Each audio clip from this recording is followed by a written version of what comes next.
r/felons. Drogabero says, my dad is in federal prison and has been/will be for a long time and am conflicted about supporting him. I'm 22 and my dad has been both out of my life and in/out of county and state for a long time since I was born. We lived in different states, so I never knew him. He sent me occasional Christmas/birthday gifts, paid for my braces while he was in jail with his own money, and had me as a beneficiary on his disability at no cost to him. He has been in and out because of both violent crime and the dealing/synthesis of meth.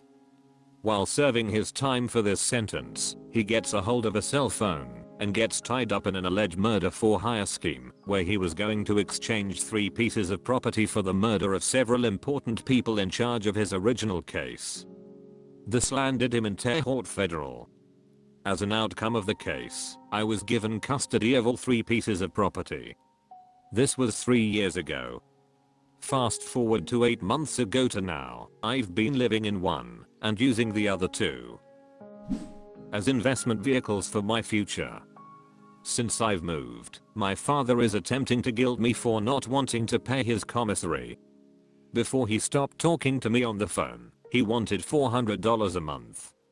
He recently wrote me a nasty letter guilting for $200. He called me greedy, selfish, stupid, and a whole bunch of other things, and trying to say that the money costs me nothing to send to him. I don't know what to do. He is almost out of his own money, and while I don't want him to struggle, he actually sent me receipts, and it was literally all junk food, not one decent article of food/clothes/ or anything except for stamps. He had other family this property could have gone to, not next of kin like me, but family, and supposedly the government did not allow it. Besides what he spends it on in prison, I don't know if actually sending him money is a conflict of interest or will break his plea agreement, the plea being giving me the property and taking him to jail. My father is a bad man, has done unbelievable and unspeakable things, and will likely always be a bad man. However, he has also had a lot of bad done to him, and I don't know what to make of it. I was going to write and say I can pledge $100, but on top of being afraid of insulting him, I don't want to get myself in trouble. I can elaborate more if need be, but I'd really appreciate some help. I'm young, naive, and lost as to what to do next, so any advice or words of wisdom would be appreciated. Edit. Fixed some spelling edit too. Some really good comments and discussions so far. Thank you. Stating again for clarification that the property was court ordered to me as opposed to going to the state. My father had those 2 choices. Edit 3. Should I write him? And if so, saying what, or no contact? Please read the comments for this one as there is some really good discussion and elaboration that is not in the. Andromeda Spider says, my husband is in state prison and they don't have access to fresh fruits and vegetables. I'm not sure that they have anything but junk on commissary honestly. That being said, my husband has never demanded I send him money or guilted me when I couldn't do it. He also gets his own money and lives within his means, so that helps. I think it's time you moved on. Get into some therapy and focus on you. Commandrix says, he made his bed.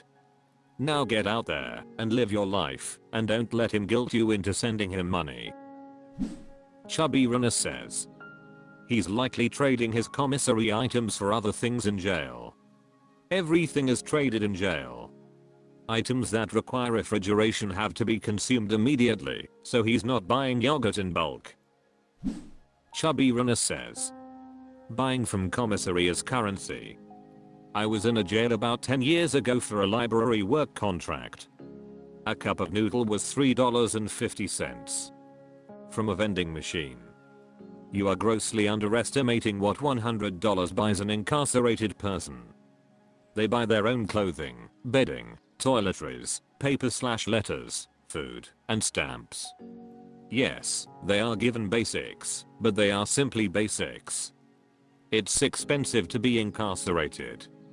The government provides enough basics to keep a person from dying, but you ain't thriving.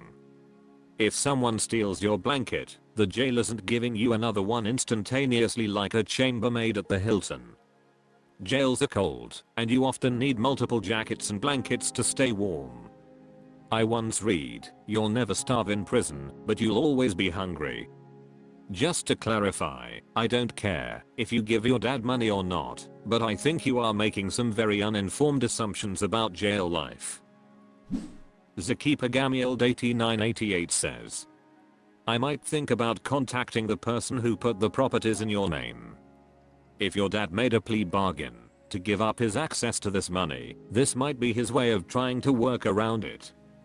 Don't let him guilt you into doing something legally ambiguous. Elvag 9685 says, now you don't owe him anything. He made his bed and has to lay in it. r/felons. Stock 20 says, am I, frickhead? So I'm about to go serve some time. I've never been locked up before. I have a tattoo that is considered a prison tattoo, but I only got it because it's a common tattoo for American traditional tattoos. I got a spider web tattoo on my elbow. I know that in prison spider web tattoos hold some meaning. So now I'm wondering, how is this going to affect me as a first timer, and am I, frickhead? Are other inmates gonna be upset that I have this, and how should I handle myself for this? Some guy 42069 Thurlil says, golden rules of prison: rule 0, unless already affiliated, do not become affiliated. Prison gangs are a one-track ticket to all your time, and then some. Rule 1, mind your business. You see someone pull something from under the fence? No, you didn't. You see some people smoking in the bathroom?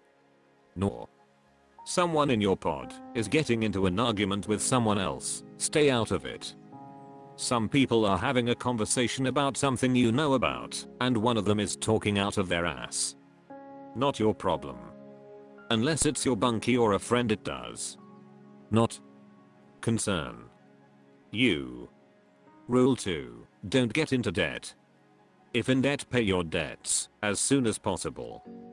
Even if it's only a little bit, or if you have to go without commissary for a week or two, pay your debts. Even if you can only pay a partial amount, people will respect you more for handling business as you can. Rule 3, don't do drugs. IDK how it is where he's at, but where I was at prison, drugs are dog shit and highly addictive. Most meth, Suboxone, and Tunchi. If you can fight the temptation, avoid it at all costs. Quickest way to fall into debt. Rule 4, swallow your pride. 9/10 times it simply is not worth it. A lot of times dudes will try to goad you into fights because that's how they do their time. Unless you're down for the long haul, you don't need to really bother with a serious reputation. Fly under the radar and, unless absolutely necessary, avoid fights as much as possible. Go home. Rule 5, stand up for yourself. If someone tries to steal from you or rob you, then fight.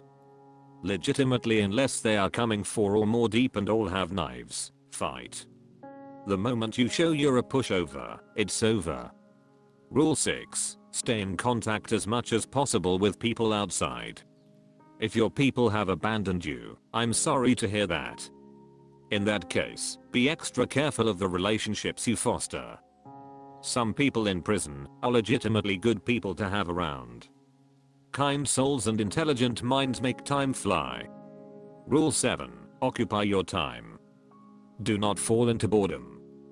I was fortunate that I have some weird ability that allows me to sleep 20 hours a day if I want, but that's not an option for everyone.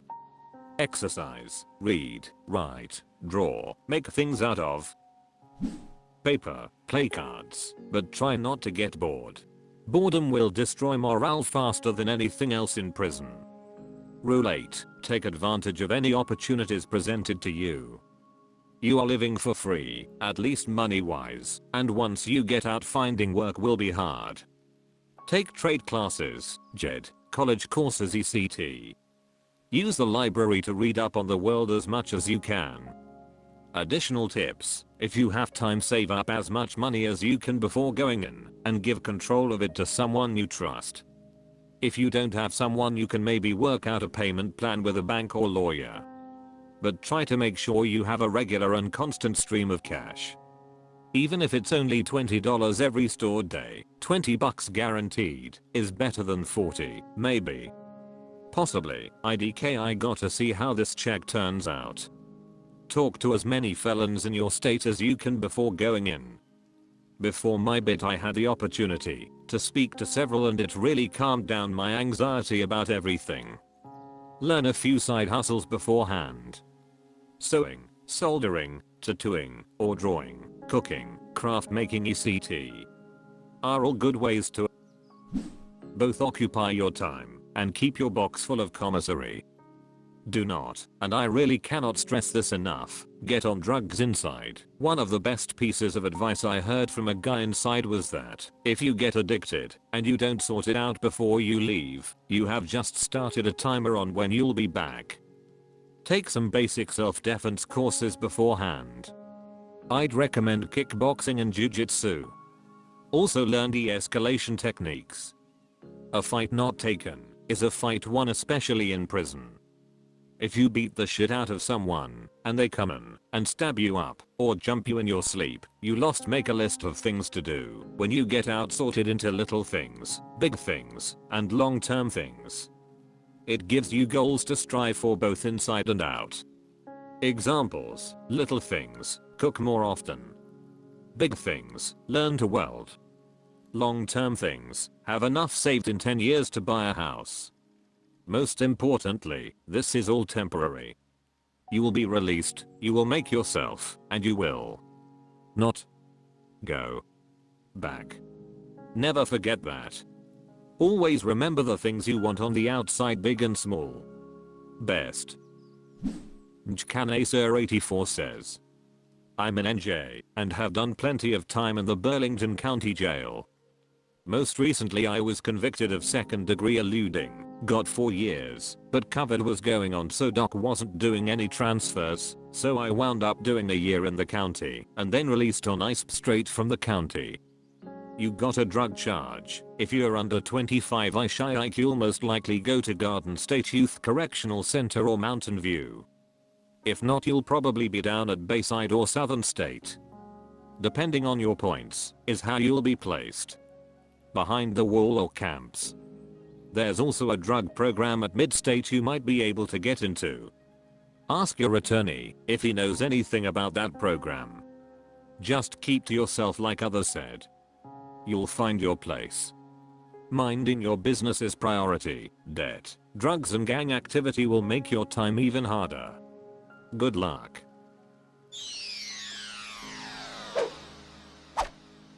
That's all for this video. Thank you for watching. Please subscribe.